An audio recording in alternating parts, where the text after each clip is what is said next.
Assalamualaikum warahmatullahi wabarakatuh. Alhamdulillah wassalatu wassalamu ala rasulillah wa ala alihi wa sahbihi wa mawalah amma ba'du. Saudara para santri Pondok Pesantren Al-Madinatul Fadilah Garut, pertemuan yang pertama untuk membahas kitab Fathul Qorib ya, atau takrib. Ini para santri memberikan nama yang beragam ya. Matan aslinya adalah Matan Al-Ghoyah wa Takrib, tapi kadang diberi nama Ghoyatul Ikhtisar ya, atau Ghoyatul Ikhtisar wa Takrib, tapi para santri menyebutnya takrib. Lalu kitab matan takrib yang dikarang oleh Abu Syuja ini disyarahkan oleh para ahli fikih. Di antaranya ada syarah yang bernama Fathul Qorib. Mana kitabnya ada? Ya, saya perlihatkan dulu kitab syarah ini yang kecil ini ya. Ini para santri dalam pertemuan ini kalian boleh melihatnya itu di halaman 2 ya, baik di pinggirnya ataupun di dalamnya. Kalau yang di dalamnya itu yang ada di dalam kurung ya. Nah, ini salah satunya, salah satu kitab. Nah, kemudian di belakang ini ada hasyiahnya. Jadi ada matan, ada syarah ya, penjelasan dari matan dinamakan syarah, kemudian syarah itu diperdalam lagi, itu namanya hasyiah ya. Nah, ada salah satu hasyiahnya di belakang ini namanya Bajuri ya. Kitab Bajuri itu syarah dari Fathul Qorib. Ada juga apalagi ya, Kifayatul Ahyar ya, atau apa. Nah, jadi ada Al-Iqna juga ya, ada beberapa kitab yang merupakan syarah dari kitab takrib ini ya. Baik saudara sekalian, kita mulai saja. Coba Anda lihat di halaman 2 bagi yang punya kitab. Bagi yang tidak punya kitab silahkan dilihat di layar saja, insya Allah sama ya isinya. Bismillahirrohmanirrohim. Ada ya? Nah, itu Bismillahirrohmanirrohim. Semua kitab yang ditulis oleh para ulama diawali dengan Bismillahirrohmanirrohim. Nah, kalau diawali dengan huruf ba itu kan kata sambung ya. Itu pasti ada kalimat sebelumnya yang mahdhuf ya, yang ditiadakan. Kira-kiranya seperti apa? Yaitu abtadi'u ya, saya memulai belajar atau mengkaji kitab takrib atau Fathul Qorib Bismillahirrohmanirrohim, dengan meminta pertolongan kepada Allah ya, Ar-Rahman yang Maha Pengasih lagi Maha Penyayang. Nah, Nabi mengatakan kullu amrin dibalin layu beda'u fihi bismillahirrohmanirrohim fahuwa akto.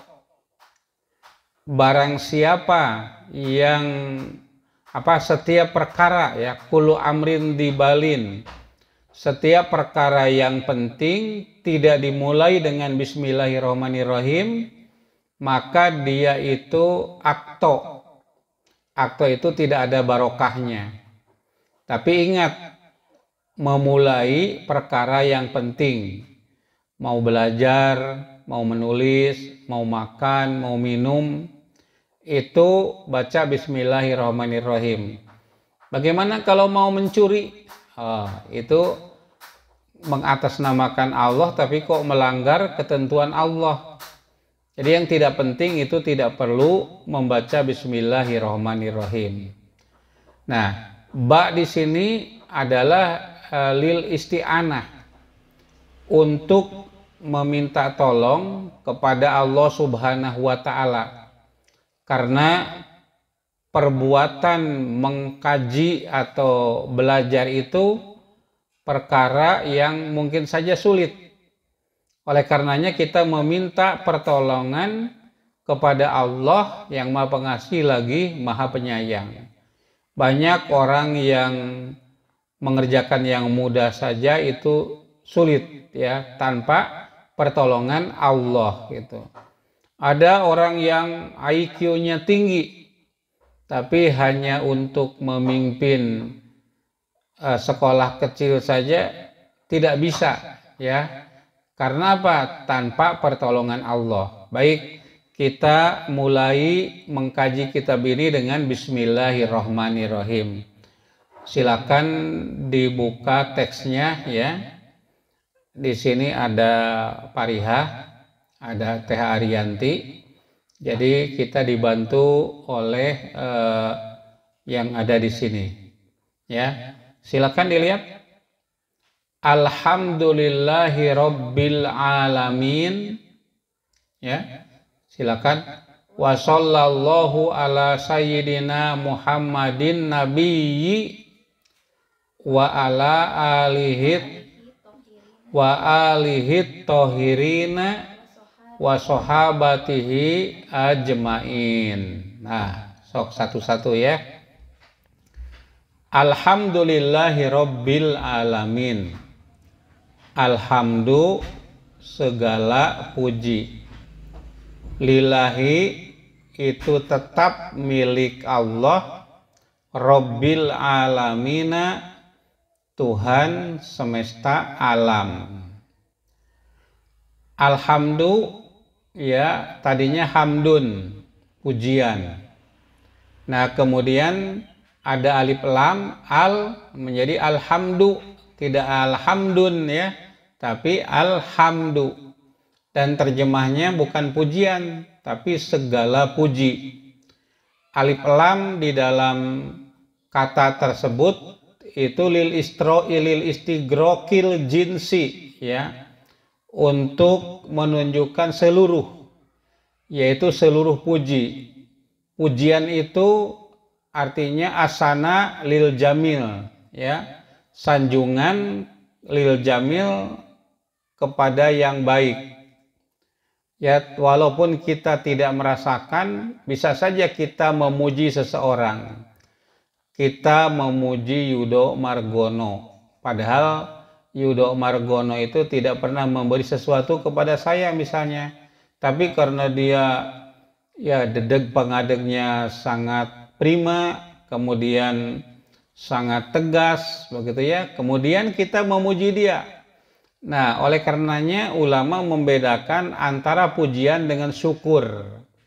Syukur itu kalau kita merasakan ya apa yang dia lakukan kepada kita, ya itu bersyukur, berterima kasih.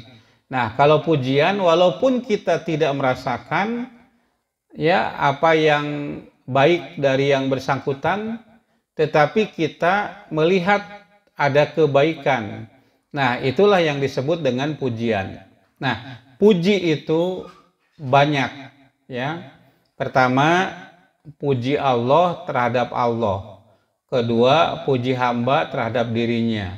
Ketiga, pujian Allah terhadap hamba dan pujian hamba terhadap Allah. Yang pertama, saudara sekalian, para santri, pujian Allah terhadap Allah. Di dalam banyak ayat Al-Quran, Allah itu memuji dirinya sendiri. Karena dialah yang berhak terhadap pujian itu. Misalnya Allah menyebutkan Allah itu Tuhan semesta alam. Allah itu pengasih, Allah itu penyayang. Allah itu raja pada hari pembalasan. Ya, itu puji Allah terhadap dirinya. Ya memang patut Allah memuji dirinya. Ya, karena dia pemilik segala puji. Nah, yang kedua adalah pujian hamba terhadap sesama hamba. Saya memuji Parih. Nah, ini Parih yang gesit begitu ya. Teh Aryani yang cerdas gitu.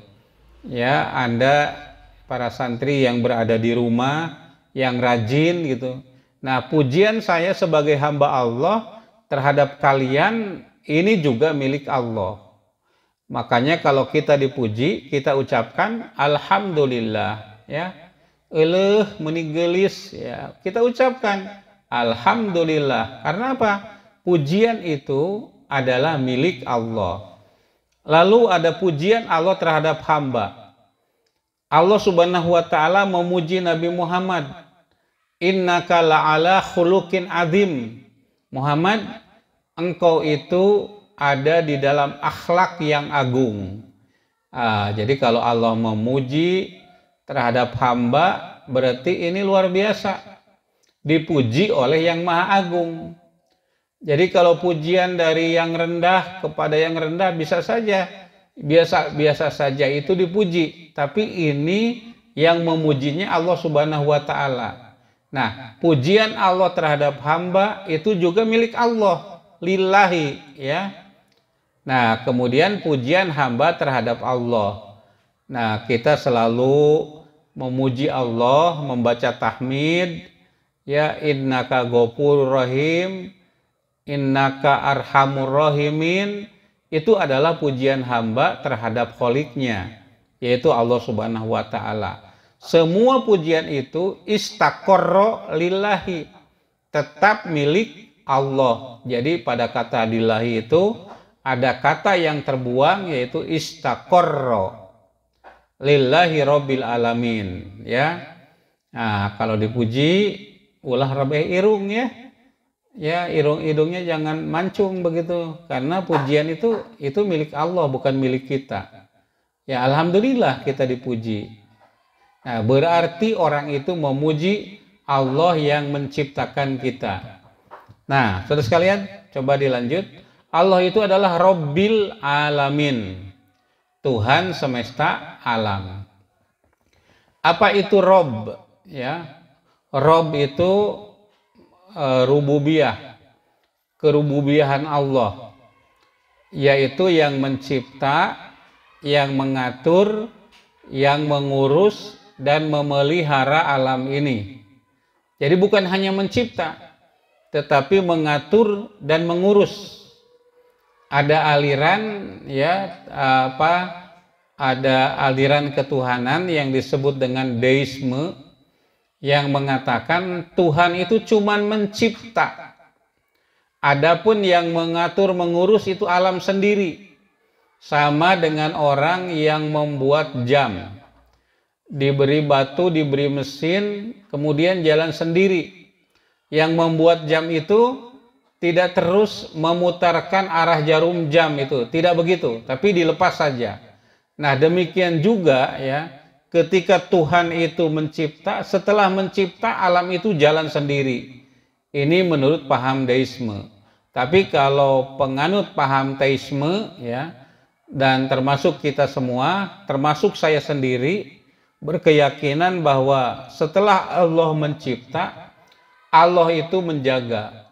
Fi ayunina, kata Allah, selalu dalam pandangan kami, pemantauan kami, pengawasan kami, pengaturan kami, begitu ya. Jadi seperti itu saudara sekalian. Ya, coba dilanjut. Al-alamin itu apa? Alamin itu jamak dari kata alam. Alam itu umum. Kullu ma siwallah fahuwa alam. Segala sesuatu selain Allah adalah alam. Golongan hewan, ada harimau, ada badak, ada kucing, itu alam. Karena apa? Selain Allah. Ada bebatuan, batu-batu itu macam-macam ya.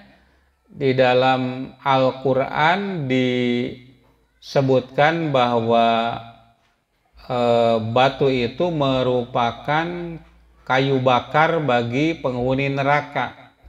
Kenapa tidak besi? Kenapa tidak tembaga? Ya, kalau batu itu ya dalam panas suhu yang tinggi sekalipun itu tidak meleleh seperti besi atau baja atau apapun gitu. Makanya yang disebut itu batu. Nah, itu batu juga alam. Kenapa? Karena dia itu sesuatu yang selain dari Allah. Manusia sehebat apapun itu juga alam. Karena selain Allah. Nah, tetapi kalau alam itu dalam bentuk jamak, al-alamin, ya, itu di dalam Fathul Qorib disebutkan itu liman yakilu, bagi orang yang berakal. Jadi alamin itu adalah Tuhan bagi makhluk-makhluk Allah yang berakal. Jin, manusia, begitu ya. Itu yang disebut dengan alamin.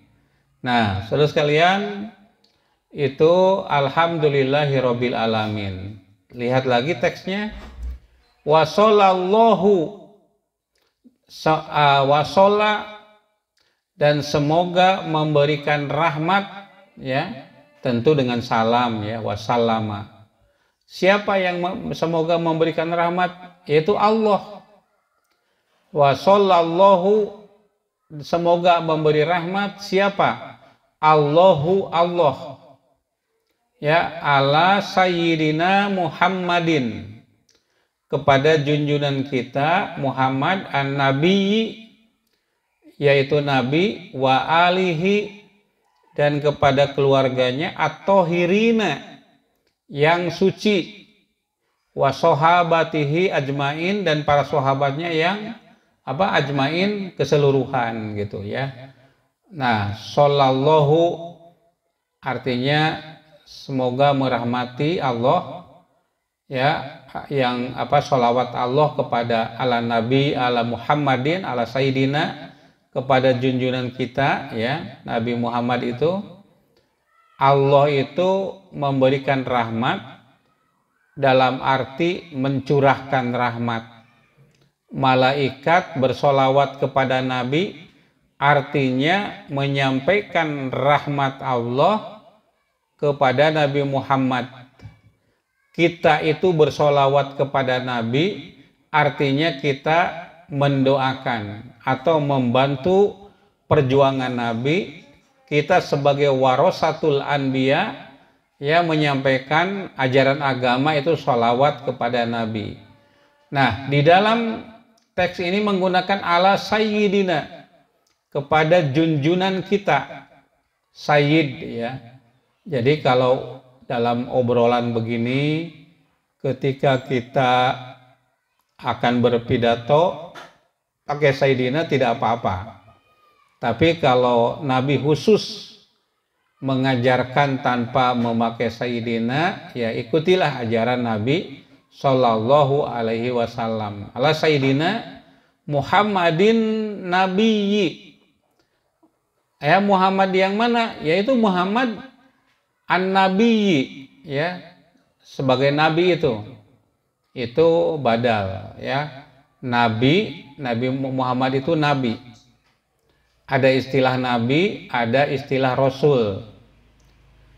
Nabi itu adalah orang yang menerima ajaran dari Allah tapi tidak ada kewajiban untuk menyebarluaskan, ya, untuk menjadi misionaris, itu nabi. Tapi kalau ada kewajiban untuk menyampaikannya disebut dengan rasul, ya. Adam itu bukan rasul, tapi Adam itu adalah nabi.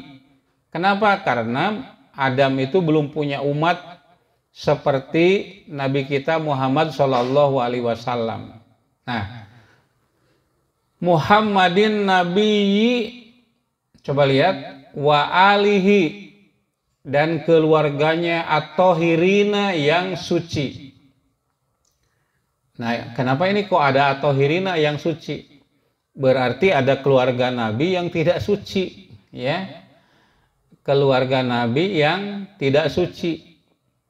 Ada turunan misalnya Habib atau Sayyid dulunya, tapi menjadi ateis, ya, maka dia tidak lagi disebut Habib atau Sayyid, tidak lagi menjadi alihit tohirina, tidak lagi gitu, ya. Konon kabarnya DNID itu kan itu Habib itu dulunya itu, ya.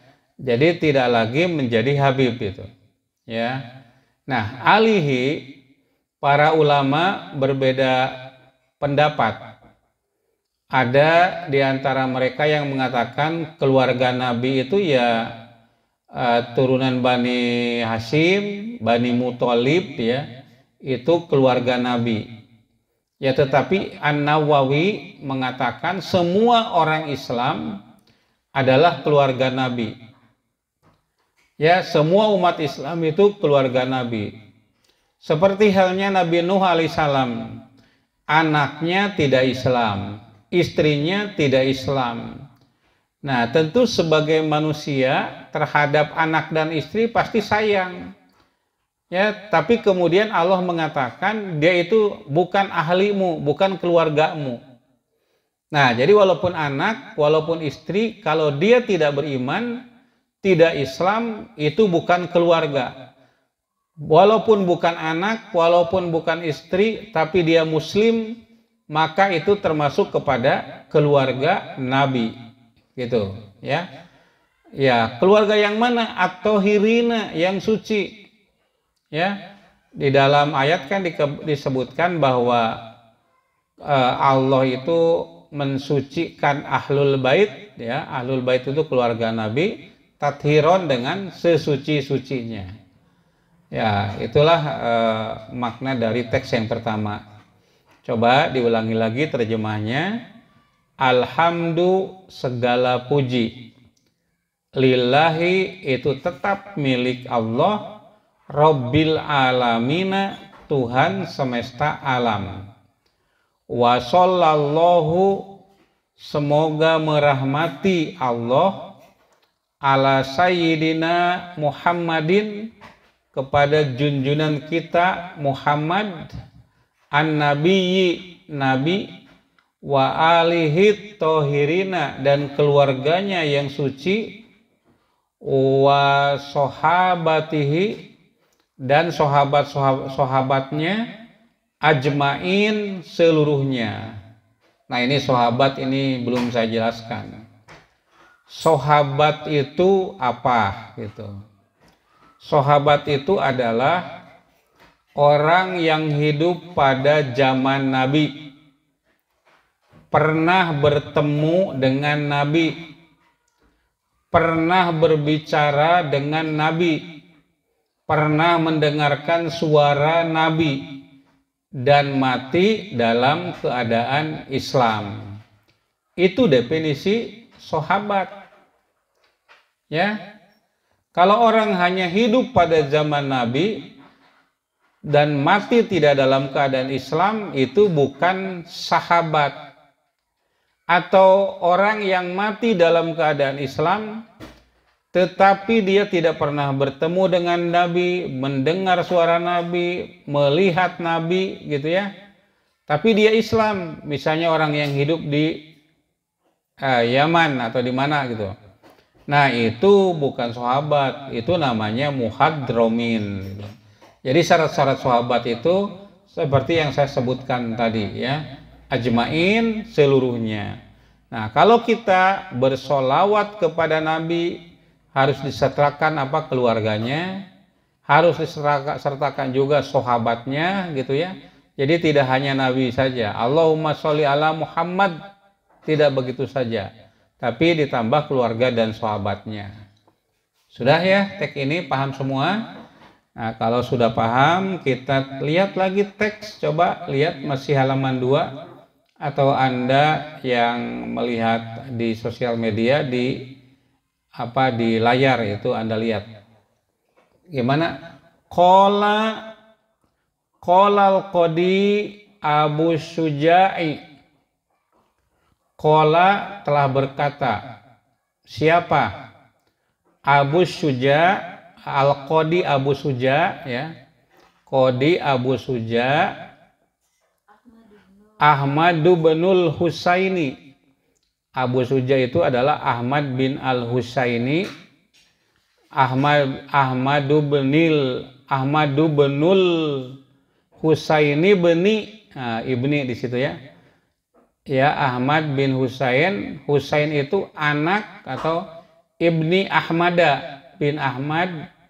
Ahmada beni Ahmada al-Asbihani. Nah, ini jadi kagok begini ya. Itulah orang-orang yang mencintai Rasulullah. Bapaknya namanya Ahmad. Kakeknya namanya Ahmad. Buyutnya juga namanya Ahmad al-Asbihani, orang Aspa Ispihan ya. Aspihan itu adanya di Iran. Kalau orang Iran itu ya dari segi dunia intelektual itu luar biasa. Ada tokoh-tokoh seperti Al-Kindi, Al-Biruni, Al-Farabi, Al-Khawarizmi itu yang menemukan logaritma ya. Algoritma itu Al-Khawarizmi itu dari Iran. Nah, berarti dekat ini dengan turunan dari Abu Suja yang menulis atau yang mengarang kitab Takrib ini ya.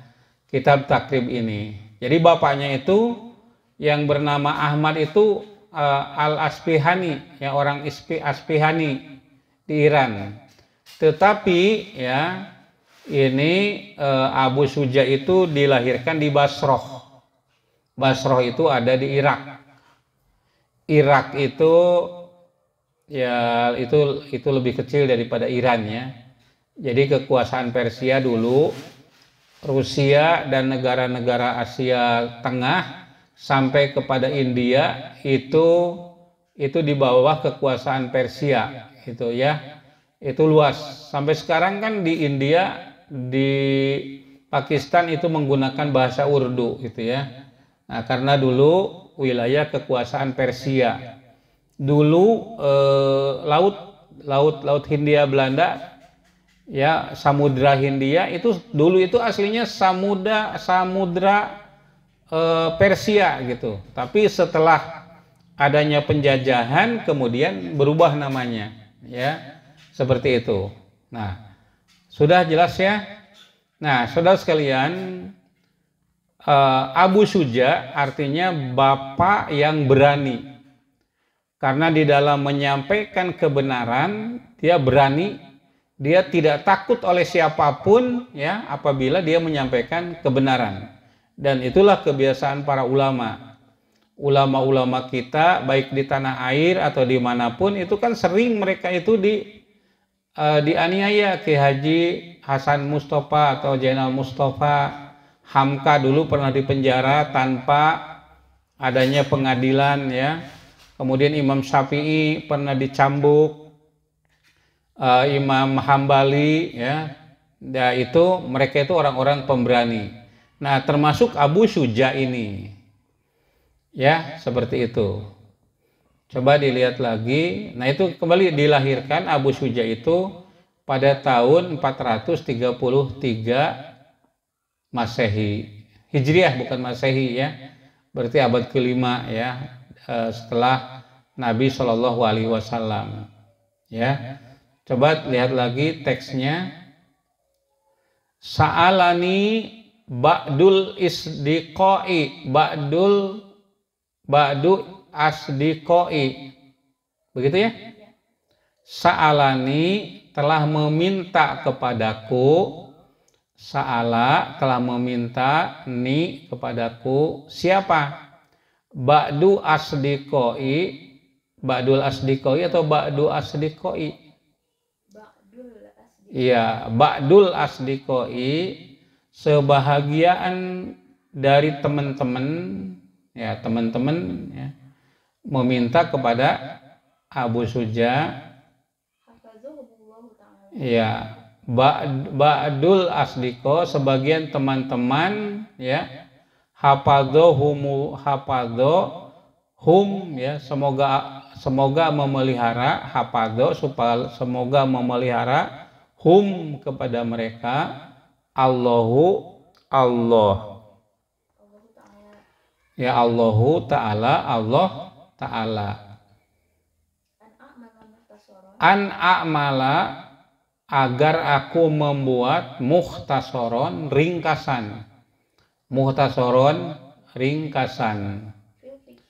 Fil fikhi, dalam ilmu fikih, alal madhabil Imam Syafi'i, berdasarkan madhab Imam Syafi'i rahmatullahi ta'ala alaihi waridwanuhu.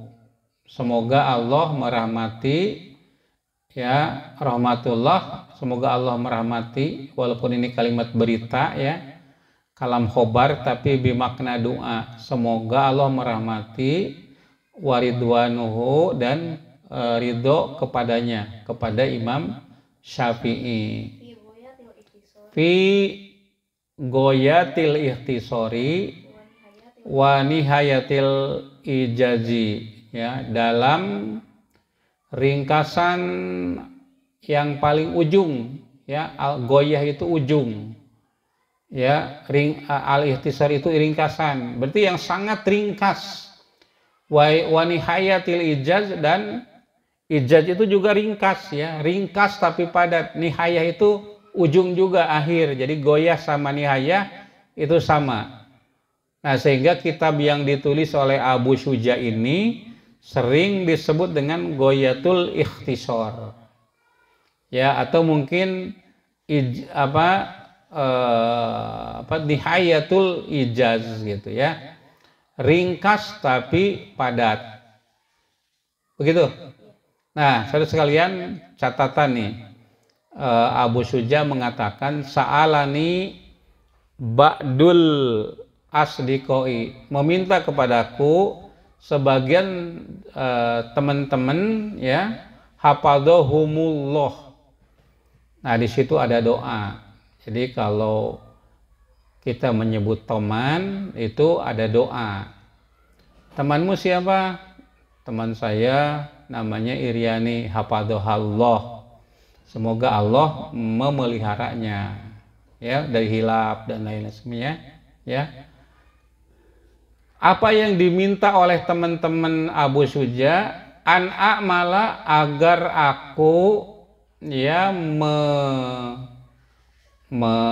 membuat muhtasaron. Muhtasaron itu ringkasan.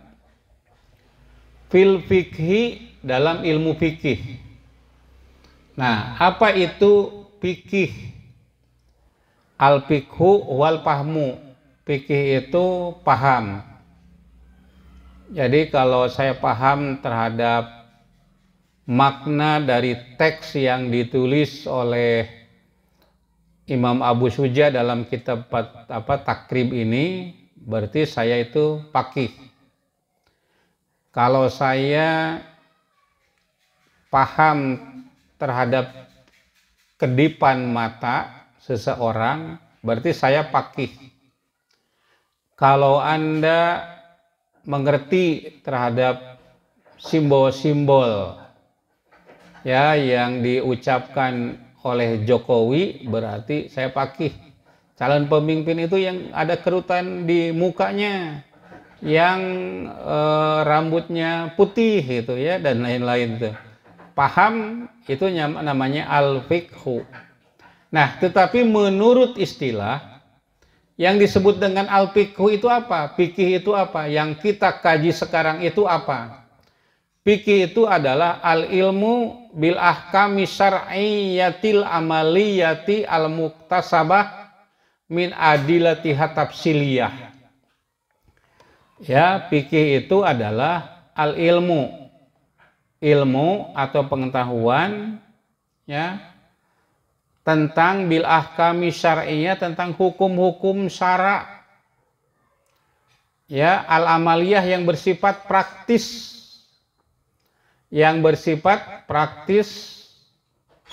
ya, al-muktasabu, yang diambil min adilatiha tafsiliyah, dari dalil-dalilnya yang terperinci, ya. Hukum-hukum syara', berarti hukum itu banyak, hukum syara' itu, ya. Tapi di sini dibatasi apa al-amaliyah yang praktis. Kalau yang berupa keyakinan, berupa perasaan, sikap, itu tidak praktis. Itu bukan fikih. Misalnya keyakinan. Saya yakin Allah itu esa. Nah, itu bukan fikih, itu namanya akidah. Saya sayang kepada fakir miskin, itu bukan fikih. Itu namanya akhlak. Saya memiliki sifat misalnya tawadu, rendah hati, itu bukan fikih. Karena apa? Karena itu sikap, itu namanya akhlak. Kalau fikih itu al-amaliyah, sifatnya itu praktis. Ya, misalnya tentang wudhu, tata caranya kan praktis, bagaimana cara membasuh muka, mencuci tangan, mencuci kaki, itu praktis. Sholat itu praktis, penegakan hukum itu praktis, muamalah itu praktis. Nah, itulah fikih, ya. Ya, al-amaliyah. Ya, hukum-hukum itu muktasabu, itu digali atau diambil min adilatiha tafsiliyah, dari dalilnya yang terperinci. Dalil itu apa? Dalil itu yaitu Al-Quran, Al-Hadis, ya, atau sumber-sumber hukum Islam yang lainnya. Misalnya contoh yang terperinci, ya, contoh yang terperinci, hukum sholat itu wajib. Ada dalilnya? Ada. Aqimus sholat. Puasa Ramadan itu wajib. Ada dalilnya? Ada. Kutiba alaikumus siyam. Nah, menetapkan wajibnya puasa dari dalil yang terperinci khusus tentang puasa, nah itulah yang disebut dengan fikih. Tapi kalau yang digunakan itu dalil umum, itu namanya usul fikih. Contohnya, ya, al-aslu fil amri lil wujub. Hukum asal perintah itu wajib. Nah, tidak disebutkan puasakah, ya, sholatkah, tidak. Nah, kalau umum itu namanya usul fikih. Tapi kalau terperinci, ya, itu namanya fikih. Nah, fikih yang ada di dalam kitab ini ala mazhabil Imam Syafi'i. Ya, berdasarkan kepada mazhab Syafi'i. Ya. Bagaimana nih Pak Ustadz, saya ini tidak bermadhab kepada Syafi'i, tapi kepada Hanafi, kepada Maliki, atau mungkin tidak bermadhab sama sekali. Oh, nanti kita akan jelaskan, nanti dalam kajian-kajian kita, ini pendapat Syafi'i, ini pendapat Hanafi, Maliki, nah ini yang berdasarkan Quran, hadis, dan seterusnya, ya. Kewajiban saya itu membeberkan, tapi nanti saudara sekalian yang mengambil keputusan, ya. Ya, kalau yang memberikan syarah kan ada kebebasan tuh.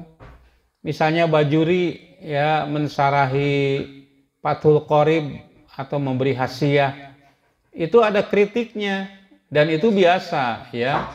Jadi kita tidak harus sepaham, sependapat dengan apa yang ada di dalam kitab Fathul Qorib, tapi ini paling tidak memberikan panduan bagi kita, Anda yang bermadhab kepada madhab Syafi'i, ya, atau memberikan pemahaman apabila ada teks Al-Quran atau hadis yang kita tidak paham. Betul begitu, ya? Nah, sudah dilanjut, ada lagi teksnya berikutnya. Ya, ala madhabi Imam Syafi'i rahmatullahi alaihi ta'ala wa ridwanuhu, ya, coba fi goyatil ihtisor, ya, dalam ringkasan akhir. Goyah itu akhir, al-ihtisor ringkasan, wa nihayatil ijaji, dan ringkasan terakhir, jadi sama. Jadi ringkas tapi padat. Ya, goyatil itisor, nihayatil ijaz. Begitu. Terus ini teks baru lagi. Ya, silakan.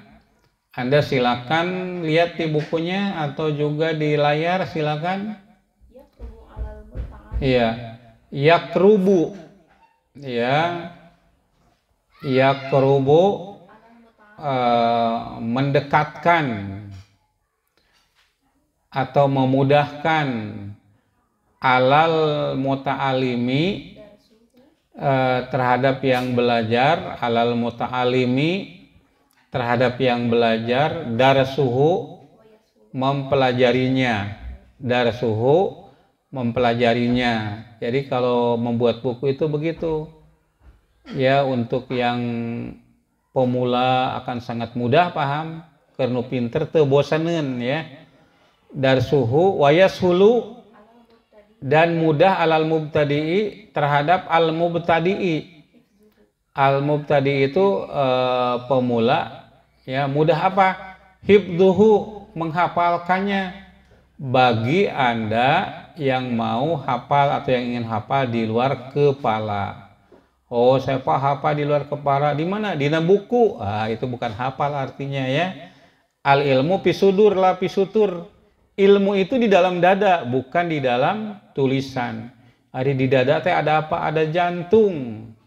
Jantung itu ada 40.000 neuron. Oh, berarti di dada itu bisa kita hafal, termasuk teks dari kitab takrib ini, gitu ya. Ya, wayasulu alal mubtadi'i, hibduhu, untuk menghafalnya. Nah, itu yang pertamanya. Yang diminta oleh teman-temannya apa tadi? An'amala, untuk membuat muhtasaron, ya ringkasan fil fikih, dalam fikih, ala madhabil imam Syafi'i, berdasarkan kepada madhab Imam Syafi'i, fi goyatil ihtisor wa nihayatil ijazi ya. Buku yang sangat ringkas, yang yakrubu itu mudah ya.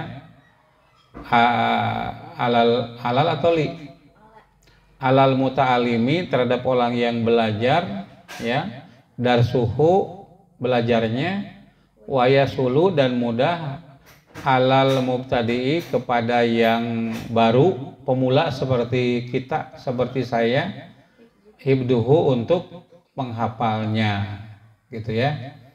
Nah, itu teks yang keberapa barusan?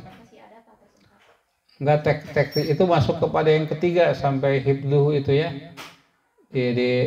Dirubah nanti untuk teman-teman yang bermaksud untuk mempelajari ya. Nah, coba dilanjutkan. Wa an aksiro ya. Itu teman-teman dari Abu Suja yang meminta ke Abu Suja itu, permintaan yang kedua itu adalah wa an aksiro ya, wa an uksiro mungkin ya. Wa an uksiro ya, aksaro yuksiru, dan agar aku memperbanyak pihi, di dalam muhtasor itu, di dalam ringkasan itu, minat taksimati, berbagai pembagian ya, pembagian fikih maksudnya, wahasril hisoli, dan ketetapan perkara-perkara atau hukum-hukum ya, segitu ya. Coba dicek ya, diulangi lagi. Permintaan dari siapa? Dari Ba'dul Asdiqo, sahabat-sahabat Abu Suja, adalah an uksiro, agar aku memperbanyak pihi, di dalam muhtasor itu, di dalam ringkasan itu ataksimat, pembagian-pembagian hukum. Ya, kalau di dalam kitab Sapinah kan hanya sampai kepada zakat ya. Nah, kalau di dalam kitab Takrib ini itu pembagiannya hukumnya itu banyak. Ya, dari mulai dari mulai toharoh nanti, ya kemudian nanti sholatnya, mengurusi jenazahnya, sampai kepada muamalat duniawiyah, semuanya itu lengkap di dalam kitab ini. Walaupun ringkas itu tetapi isinya itu padat. Ya, an uksiro minat taksimati, ya dari taksimah bagian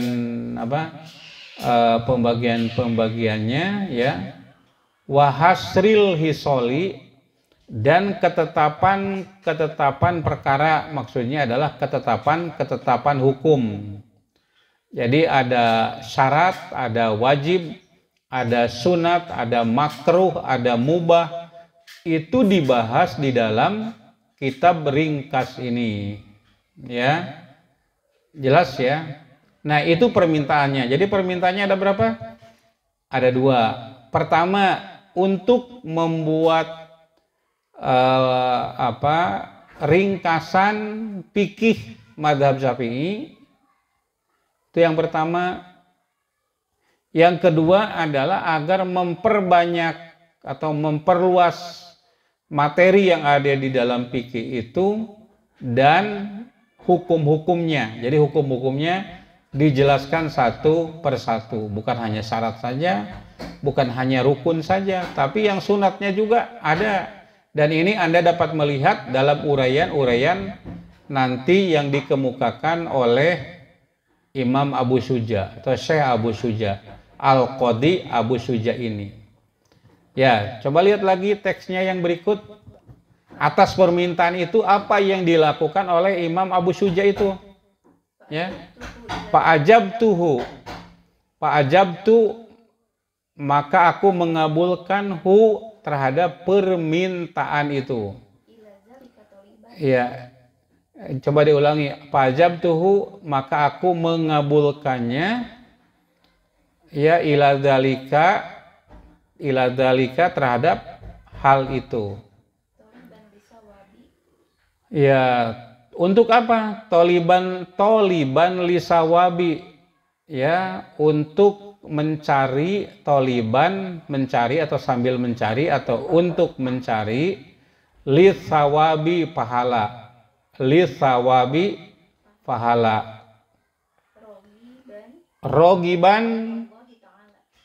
Rogiban ilallahi ta'ala, sambil berharap kepada Allah Subhanahu wa ta'ala. Rogiban ilallahi ta'ala, sambil berharap kepada Allah ta'ala. Fi taufik, memohon taufik, lisawabi, untuk benar, supaya benar. Ya, lisawabi, untuk benar. Nih, ini menunjukkan bahwa walaupun beliau itu ulama besar, ya, tetap dia ini permintaannya 2 atau keinginan yang dicari oleh beliau itu adalah pahala dari Allah. Apa artinya buku ini dibaca orang banyak tapi tidak ada pahala karena dibuatnya dengan riya gitu? Apa artinya? Ya, termasuk kita ini. Ya, saya capek-capek membaca mengkaji ini, ya, di hadapan kalian para santri, tetapi ya saya tidak dapat pahala dari Allah, hanya dapat pujian saja misalnya di dunia ini, di akhirat tidak apa-apa, tidak ada apa-apa. Ini tidak ada artinya. Ya. Kemudian yang kedua, rogiban ilallahi, begitu ya? Rogiban itu berharap ilallahi ta'ala fi taufik, ya. Berharap apa? At-taufik. Untuk apa? Supaya benar, lis-shawab, benar perilaku beliau dan benar apa yang ditulisnya itu, apa yang ada di dalam kitab itu. Begitu. Ya, innahu sesungguhnya Allah alama yasha'u terhadap apa yang Allah kehendaki qadirun itu berkuasa. Ya, qadirun berkuasa. Ingat ya.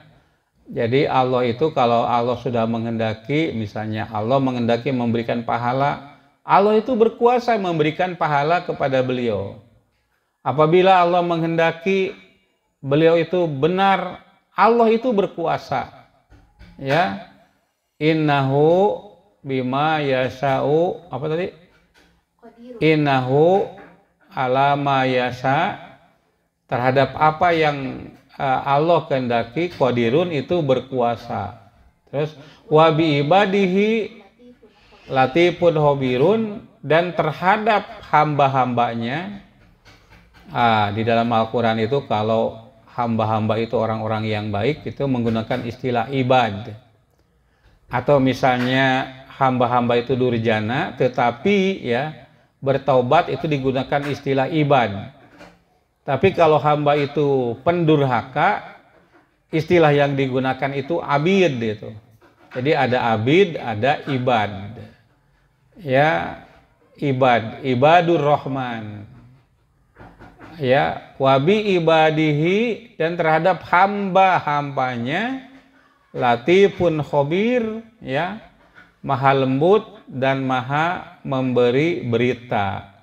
Ya, ini mungkin ya ketika menulis itu kan banyak ilham yang sebelumnya kita tidak tahu, sulit untuk membuat ketentuan hukum, tapi karena Allah itu latifun khabir, nah maka orang itu menjadi mampu. Kita juga berharap seperti apa yang diharapkan oleh Al-Qadhi Abu Syuja, yaitu Allah memberikan pahala kepada kita, kepada saya dan juga kepada saudara-saudara sekalian, juga kepada yang menyebarkan video ini ya untuk dakwah Islam, untuk mengkaji kitab yang kita pelajari ini ya. Dan kita pun berharap rogiban ilallahi ta'ala, berharap kepada Allah Subhanahu wa taala. Berharap apa? Taufik, ya, mengharapkan taufik Allah ya untuk kebenaran ya yang kita sampaikan ini. Dan perilaku kita semoga kita menjadi orang yang baik-baik saja. Saudara sekalian, para santri, itu saja, silakan kalian mutolaah di tempat kalian, di rumah, di asrama atau dimanapun ya terhadap kajian kitab ini. Insya Allah pada pertemuan yang kedua nanti kita akan membahas toharoh, dan yang akan dibahas pertama itu terkait dengan air dan pembagian-pembagiannya ya. Ya, jangan terketinggalan ya. Terima kasih. Subhanakallahumma rabbana wa bihamdika asyhadu an la ilaha illa anta astaghfiruka wa atubu ilaik. Allahumma arinal haqqo haqqan warzuqna tiba'ah wa arinal batila batila warzuqna ijtinabah. Walhamdulillahi rabbil alamin. Wassalamu alaikum warahmatullahi wabarakatuh.